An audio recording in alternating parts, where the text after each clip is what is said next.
Hello and welcome to Active and Healthy with Gina. It's lovely to have you with us today. I hope that you're at home and you are ready, seated in that comfortable, sensible chair to do your first 10 minutes of Ageless Grace. And I am delighted to have some very special friends with me today who have come to do the exercises in the studio.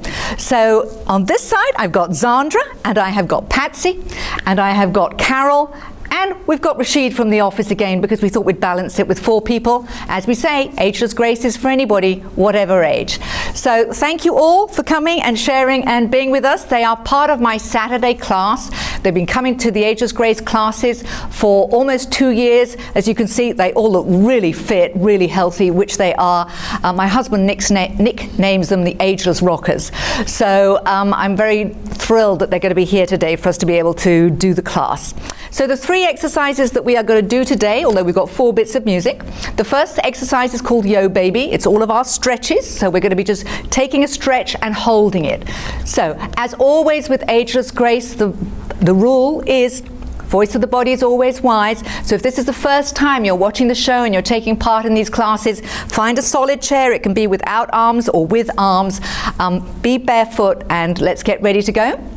Second exercise we're going to do is get down and get up. So there's going to be a little bit of stretching down to the floor and up. And the third one is called Dance Party. And that's about emotional expression. It's about moving your top. It's about moving your legs. And you'll see these girls all have great dancing feet. So let's get going. Let's start with these stretches. And with our Yo Baby exercises, we're going to do 10 minutes of Ageless Grace. Okay, let's start with our hands up. So we're taking a nice big wide stretch and we're just going to hold it up and stretch those arms, maybe hold it back a little bit more. And then we're going to bring the hands together overhead. We're going to clasp the hands, interlace the fingers, turn them inside out, and then we're looking up. Look up to your hands, look up to the ceiling, and just hold for a few minutes or a few seconds. That's lovely. And then slowly bring your arms down, holding that stretch. How are we doing? That's great. Just hold it. Shoulder height. Nice. Feel that stretch out of your shoulders. If for any reason the shoulder's uncomfortable, then just relax it. You don't have to do this bit. Let's take the hands behind us. We're stretching and holding these arms up as high as they can go. Whatever's comfortable for you. We all have different ranges, different levels of mobility. That's great. Lower the arms down slowly. We're putting one hand on the waist. We're going to put the other hand up overhead. And we're just stretching to the side. And we're holding that stretch. So these are all nice, slow stretches. Just loosen up the muscles. And let's go the other side. Change hands now. Put the other hand on the waist, other hand up. Let's go to the side. Hold that stretch. Beautiful. So down we come. Let's just roll these shoulders. So roll the shoulders back behind you. Lovely. And we're going to work on now just stretching out the hip a little. So we're going to lift one leg wherever's comfortable. If you can hold under the leg or on the knee. And just rotate that ankle. That's lovely, Carol. Great. Nice, Sandra. Doesn't matter which leg you're doing at home. Start with one. We're working to the other. Now, if you're feeling mobile enough, stretch and cross the leg. So you're resting that ankle on the opposite knee. We'll just hold that stretch. Oh, we're going to run out of music, so quickly we've got to go to the other side. Always got to balance the body. So roll the ankle. So we're going to put that leg up and just hold that stretch.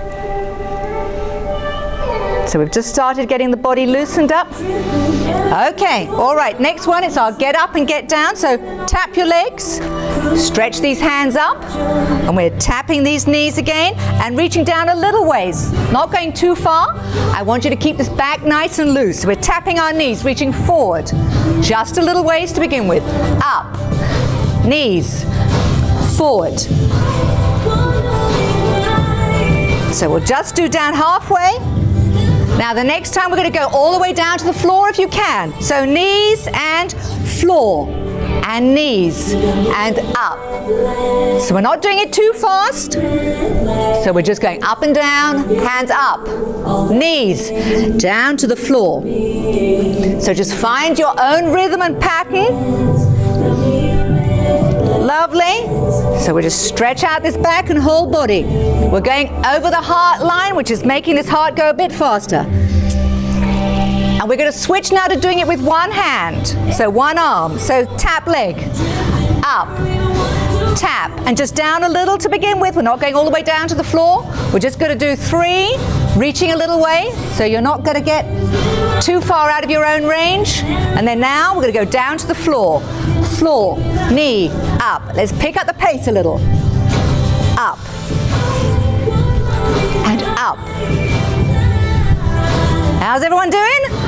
All good? Are they all still breathing? It's gone quiet back there. They're normally much noisier than this in class. Last one on this side. And we're doing the other hand. So tap, up, tap and just a little way down, not the whole way to begin with. Just make sure this side's nice and loose as well. Okay, now all the way down to the floor. Come on, let's go. Up and down. How are we doing at home? It's nice and easy. Just getting this back going. Lovely. Now we're just going to clap and tap the hands. So tap the knees twice. 1, 2, clap. 2, 1, 2, tap. And we're going to go overhead. Tap. And reach as if to the floor, but not the whole way down. Up 2, 1, 2, 1. And down a little ways. And we're going all the way to the floor. 1, 2, tap, 2, up, 2. 1, 2. And let's do some singles. So singles, knees, floor, knees, up. Oh yeah, these guys are good.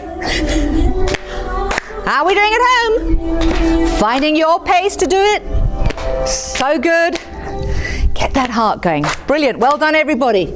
Okay, so these last ones, we've just got 2 dancing ones. We're going to start with these upper arms and the shoulders. Let's shake. We're doing a little jive in the chair. Bounce these legs as well. Lift one leg up. Woo! And let's take both legs out and in. So get these hips nice and loose. Hands out as well. 2, 4. Arms in and out. How's Rashid doing? Are those feet bouncing over there? Yay! I like it. 2, 2, 2. Back to a little march and let's get these shoulders shaken. Shake the shoulders forward. This is good for the waist. Lift one leg.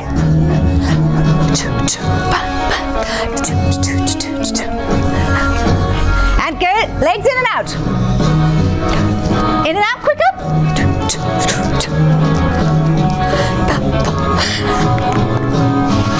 Just shows we can do exercise, moving in our chairs. How about crossing these legs and arms? Are we going quite fast here? I'm sorry, these little chairs are slippy. You have to find a chair at home that you're not going to slip in. Bounce these legs. Slow. So that's one of our dance ones. We have to make sure we get lots of dancing in. So we're going to keep this heart rate going, keep these legs going a little bit further. Let's get going with kicking these knees in and out.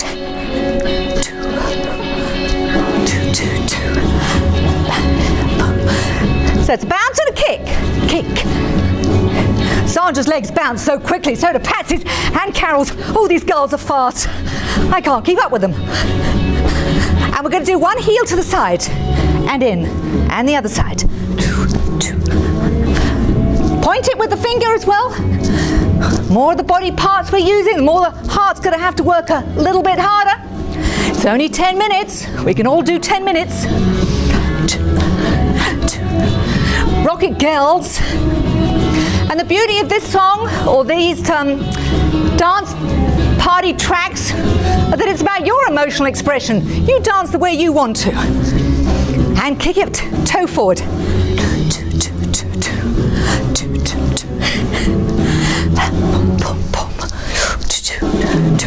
Quicker. Oh yeah. How's that heart rate going, Rashid? You still with us? Oh good. Just checking. Patsy? Sandra all right? Yeah, well. Okay. Both knees. Heels out and back. Woo! Gotta keep these bodies moving. We're almost there. Not much longer. Let's finish with some crossing. Arms and legs. Good for your coordination. Good for your balance. And quicker. Oh, those legs are going so fast, Sandra, I can't even see them. Woo! There we are. 10 minutes of Ageless Grace with Gina, and today, thank you, Patsy, Sandra, Carol and Rashid, and we hope that you had fun at home as well. So grab a glass of water, we're going to go to break, and then on to our next section. Thanks a lot.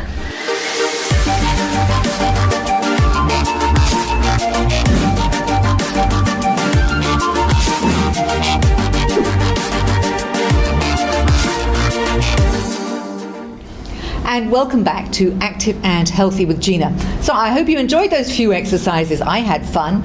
I was using my imagination and creativity. Got to play with a few new instruments this time, so I hope you did too. Well, I'm delighted on this second half of the show to welcome back a very special person. His name is Dr. Cameron Bruce. He's a GP. He's a specialist in palliative care. So we're going to be working on that meaty subject, which is talking about end of life and all those kind of things. So welcome. Nice to be here, Gina. Thanks for having me. Cameron, it's wonderful to see you again because on a very personal level, almost 8 years ago, you walked the journey when my beloved mother was sick for the last 6 months of her life, bedridden, and you were the doctor who came and helped myself and my sisters through that process. So I know before we got to discover and work around palliative care, I had no idea what it was. So maybe you could just explain to us what exactly that is. Well, so palliative care is a form of care that developed in the 70s, I believe. People recognized the need to change care for people who became more vulnerable and who were facing the last months or year of their life.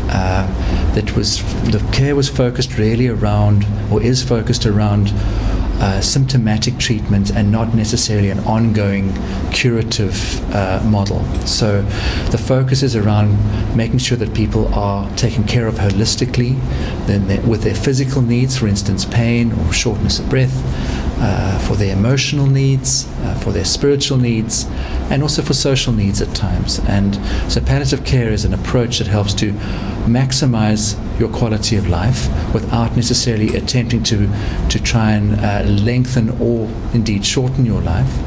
And that is the palliative care model. It focuses around patients and their families. I think that's important to acknowledge, that around a very sick individual or a dying person are normally friends or family who also themselves require containment and help. And so the model of palliative care involves a team to attend to all of those areas of care, but then also to look after the patient and their families. Yeah. Absolutely, and we experienced that on a real personal level, that we really felt included in the process.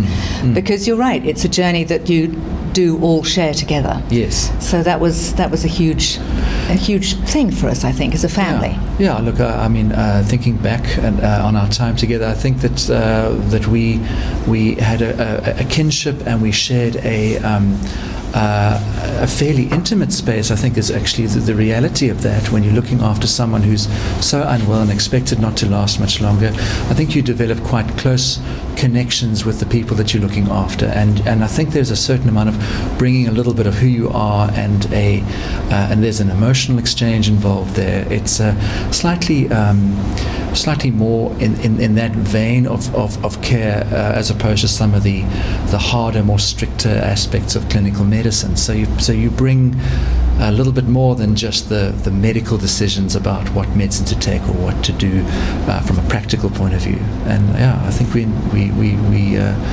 all felt that.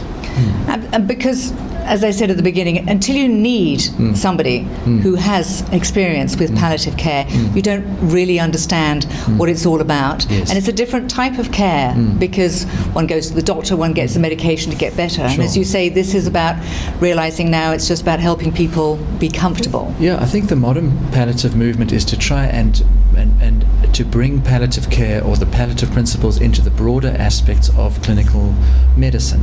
So we all know that hospice is what the place where palliative care happens. A lot of people in Cape Town would have known of St. Luke's Hospice. Wonderful organisation. Wonderful. And the Hospice Palliative Care Association of South Africa advocate for palliative care in its broader sense.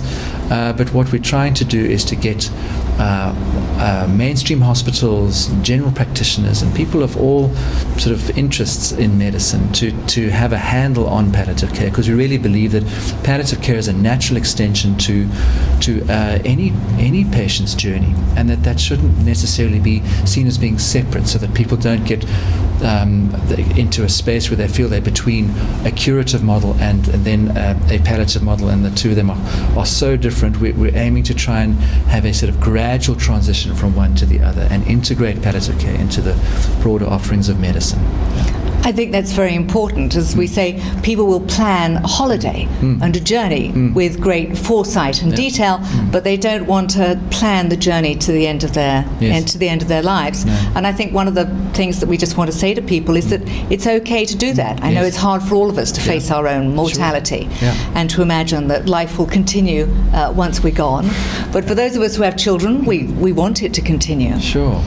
Yeah, I think that it's always a difficult conversation. I think all of us, when we face our own vulnerabilities, find it difficult to initiate those conversations.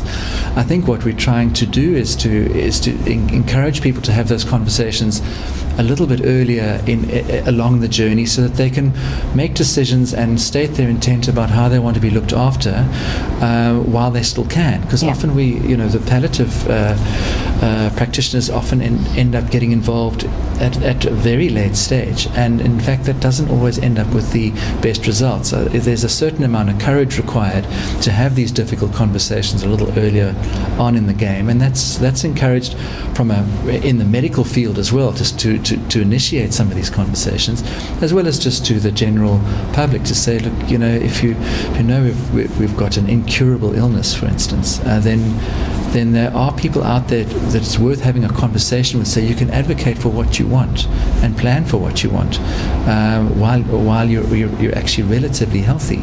That can be scary to do, but in some ways, in some ways it acknowledges what is there, and for people find it very fulfilling and rewarding to be able to acknowledge what is happening to themselves and in the context of their loved ones as well. They can be hard conversations, but very worthwhile.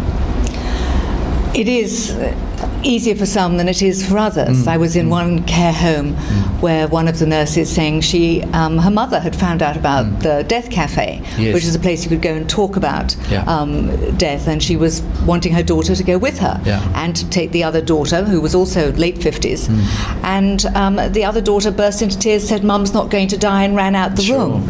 So as you say, sometimes you can have a parent and some of the siblings or children who are ready to accept and open the conversation. But it's tough, isn't it, when you've got one member of the family who doesn't want to face it? That can be very tricky. And how does one handle that? Well, I think that you just need to tread.